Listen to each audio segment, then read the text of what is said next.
Hello and welcome to another episode of Moose's Gear Goo Review. I'm Moose, and today we're doing a knife review, and that is of the Benchmade Grizzly Ridge. The Benchmade Grizzly Ridge. So now this is new for 2017, 18.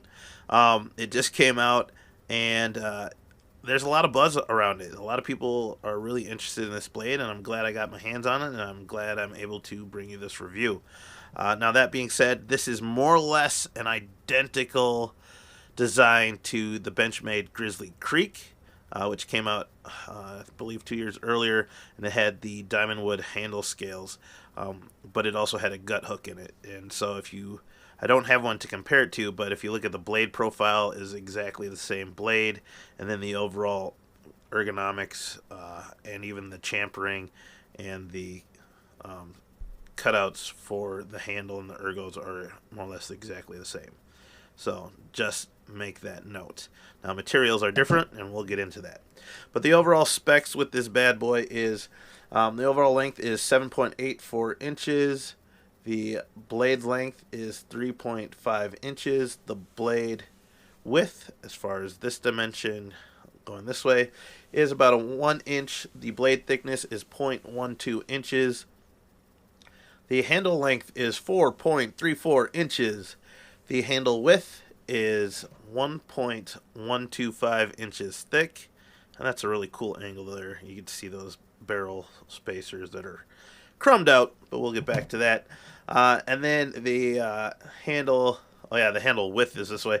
The handle thickness is 0.58, so just over a half inch thick. And the overall weight for this isn't bad. It's 3.77 ounces. Okay, so starting with the blade, like I said, it's the overall same profile, shape, and design as the Grizzly Creek. It is an S30V blade steel, just like all the other ones in the Hunt line. This is a first production run at 540 out of 700. But the cool thing with the Hunt line series is that they're designed for outdoorsmen or woodsmen, or more or less specifically hunters. And with that, they wanted the capabilities of processing game, and so they added features like a slight recurve to create more belly, though not necessary for really skinning, but some people prefer that. Ideally, if there's one thing I would change on the blade, it would be that it'd be a flat edge rather than a recurve. But I do like the jimping at the top. A lot of people think that they put the jimping so that you could do push cuts like this, which might be one reason, but I believe the primary reason is just to put that guiding finger down so you could do more intricate skinning or carving. But it does function well. I do like it. The other thing, it kind of has a flat spine, and you are capable of throwing sparks. Not the greatest, but still functional, so in that survival capacity using a ferro rod, that will work. Looking at the thumb stud, you got these awesome anodized orange thumb studs that give it a pop of color. We have the Benchmade logo and then the S35 or S30V branding there. It is like a satin finish, and yeah, the thumb studs are the only form of deployment. And then you have the jimping up there. So now moving into the handle. The handle is probably the coolest feature, or has the coolest features, just as far as texture, grip, and style. As you can see, the larger hardware holes or ports are accented by this blaze orange polymer underneath. And then it has a rubberized overmold over top that gives it some really good grip. And I think that is the feature I like the most. It makes it just more comfortable in hand. So the handle is made of Grivory, and that is the hard orange pieces, and then the rubberized grip is made out of a Versaflex that just is really tactile, and has really good grip and just a rubberized feeling, but it makes it really comfortable in hand. On that accented Grivory piece, there is some texturing there, and then because it is the majority, the rubberization goes over it, all the other ports and holes will have some orange accenting, which just gives it a really cool look. Plus, it's functional. If you were to drop this out in the woods, you have that pop of color to contrast with any green foliage or even brown, and it should help you find it. So that's always good. Then again, we have the axis lock, ambidextrous locking mechanism, works fantastic, very smooth. The blade geometry or the shape and weight make it easy to deploy and close with just the axis lock. Now looking into this actual liners, it does have stainless steel liners, but they are pretty well milled out to reduce weight and get that under that 4-ounce mark. And as you can see, it's milled out on both sides. So pretty nice. And then it is an open flow-through construction. We got those awesome anodized orange barrel spacers. And yeah. And then at the end, we do have that exposed liners for the lanyard hole as well. And it comes with a split arrow pocket clip, which I hear some people say they wish they had a deep carry clip. Obviously, I always appreciate a deep carry clip, but this one is still functional and works well. And so that makes it right or left tip up only carry like most other Axis folders. Okay, so now let's get into some comparisons.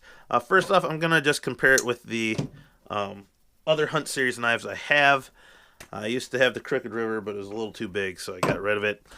So three things that I wish were different on this knife, and they're just minor things. It doesn't take away from the functionality of the knife.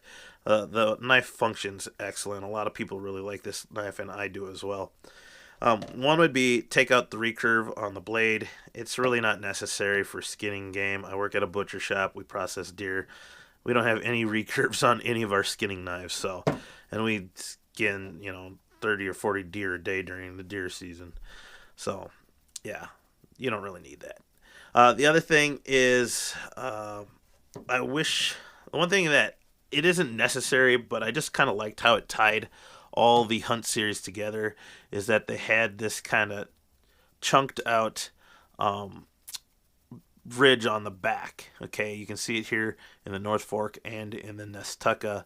It just kind of had that same motif or styling between the blades. It wasn't really functional, but it didn't actually impede or change any of the comfort within the hand. So it was just completely stylized. And they had it all on the original series of the Hunt line, and I wish they would have kind of continued that with this just to tie it all together.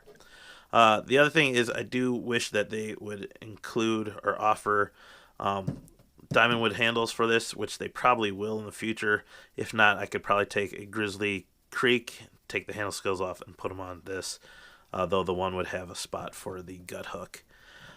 So that's the second thing. And the last thing that I wish they would have done is the actual pocket clip hole. On the original series, they had more of an oval, which helped accommodate paracord or any thicker cord a little bit easier, but they decided to go with just a straight hole, and I feel that they should have just kept that oval. I like the look of it, and it's a little bit easier to thread rope or paracord through there, so I wish they would have fixed that. So there you have it. There's a comparison with the other Hunt Series knives. They're all very cool, and they all have S30V blade steel, so definitely cool. Check out these other knives. I'll leave links to everything in the description down below, so if you want to purchase it, you can, and then I'll link any videos in the upper right-hand corner as well in the eye.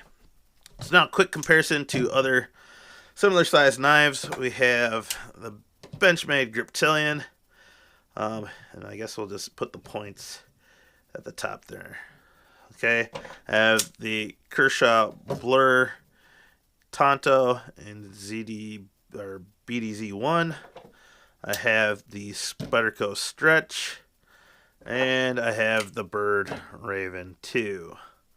Or is this the Stretch? Yeah, Spyderco Stretch. Yeah. All right, so there you have it. As you can see, these are all fairly similar designs or sizes. Blade length wise, it's just a hair under the Griptilian. Pretty similar to the Blur Because the Stretch has that choil, it's fairly similar. And then the Bird Raven too, along with that choil. So it has a good cutting length, but the grip just barely beats it out. Looking at the handle length, the Griptilian is the longest. Everything else seems to be about on par. I'd say just from visuals, the Kershaw Blur seems the most similar in size, both in blade and handle. So comparing thickness, looks just a hair thicker than the Blur. The Grizzly Ridge looks a hair thicker. Benchmade Griptilian, obviously same company, same size and thickness.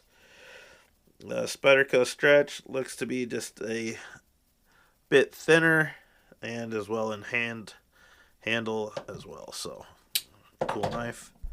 And now with the Bird Raven 2. Bird Raven is definitely thicker stock. Handle wise looks about the same thickness. So there's that. So I did use this out doing some feather sticking, just some basic carving. That recurve isn't a huge issue, and it locks and bites into the wood really well.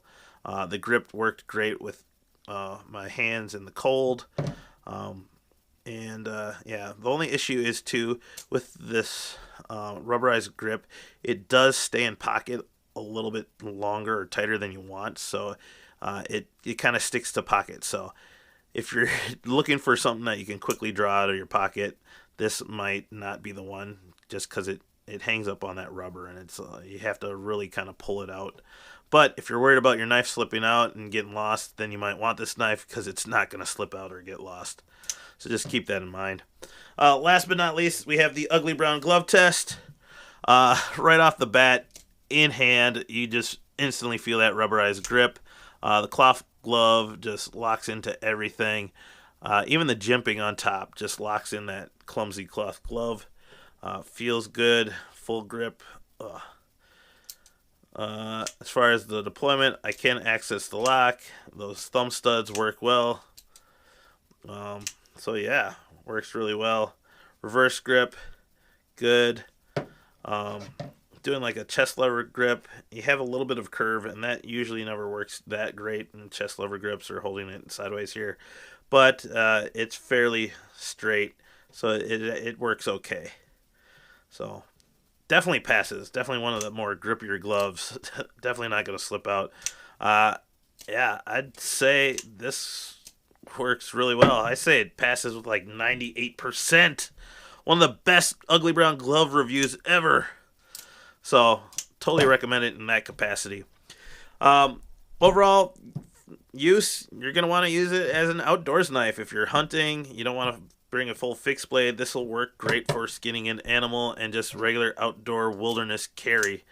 So awesome. Yeah, what can I say? Really like this knife. I think if you like the colors, the ergos are great. Price wise too, I think it's like under $130, so not bad. Decent steel, decent materials, decent size, and it just has that cool factor, and you gotta love that orange. So there you have it. Awesome knife. Definitely recommend it. Check out the links below if you want to purchase one. I got Amazon links. I also have reviews on some of the other knives. Click the eye in the upper right hand corner. Please check out these other two videos. Click that big round subscribe button or the red button down below. Like, comment, and subscribe. If you have any questions, leave them down there. Thank you guys, and I'll see you outside.